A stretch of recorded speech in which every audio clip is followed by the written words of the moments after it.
আমাৰ গৰৈমাৰী ব্লক কংগ্ৰেছ কমিটিৰ সভাপতি ভাতৃ ডাঙৰীয়া, ডাঙৰীয়া জাকিৰ ডাঙৰীয়া, ডাঙৰীয়া ডাঙৰীয়া, প্ৰমুখ কৰি আমাৰ আঞ্চলিক পঞ্চায়ত সভাপতি ডাঙৰীয়া, মোৰ প্ৰাক্তন কাউন্সিলৰ ডাঙৰীয়া, মোৰ এই মঞ্চত উপবিষ্ট মোৰ অতি শ্ৰদ্ধাৰ উচ্চমূলীয়া গৰৈমাৰী ভাৰতীয় জাতীয় কংগ্ৰেছৰ মোৰ পিতৃস্বৰূপ জ্যেষ্ঠসকল, পোনপ্ৰথমে এটা কথা কৈ লওঁ, তাৰপিছত মই বক্তব্য আগবঢ়াম। আমাৰ মিডিয়াৰ বন্ধুসকলৰ কাৰণে আমাৰ সভাৰ শেষত আমি তেওঁলোকক লৈ এটা প্ৰেছ বাৰ্তা কৰিম আৰু এইখন সভা আমি বিশেষ কৰি আজি কেণ্ডিডেটখিনিক আনুষ্ঠানিকভাৱে আমি হঠাৎ যিহেতু নিৰ্বাচনৰ ৰিজাল্ট অলপ সময় আগতে ক্লিয়াৰ হ'ল,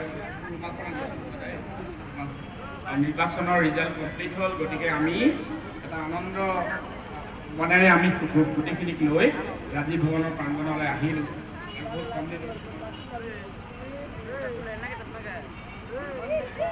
আৰু আমি বহুত কম দিনৰ ভিতৰত আমি চেণ্ট্ৰেলি এটা সম্বৰ্ধনা সভা আহ্বান কৰিম।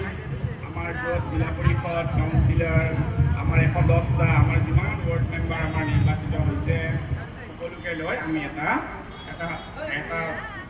সকলোকে লৈ এটা সম্বৰ্ধনা সভা আহ্বান কৰিম। আজি আমি হঠাতে আহিছোঁ আৰু আমাৰ প্ৰেছৰ সাংবাদিকসকল, মোৰ বন্ধুসকল যিসকলক আজি আহ্বান কৰা হৈছে, তেওঁলোকক সন্মুখত চিট দিয়া নাই কাৰণে মোক জনাইছে, বহুতে খং কৰিছে, আপোনালোকক ক্ষমা বিচাৰিছোঁ।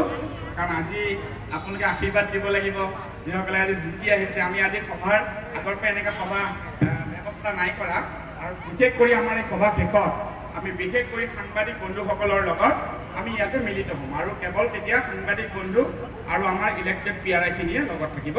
তেওঁলোকক আহ্বান জনাইছোঁ, তেওঁলোকে কিছু সময় ধৈৰ্য ধৰিবৰ কাৰণে, আৰু যাতে এই কথাত আজি আশীৰ্বাদ দিয়া সময় আপোনালোকে মোবাইল টকাৰ অলপ দয়া কৰক আৰু আজি আশীৰ্বাদ দিয়া সময় কোনো কথাত খং নকৰি অনাগত সময়ত তেখেতসকলৰ হাতেৰে ভাল কাম যাতে হয় আশীৰ্বাদ কৰিব।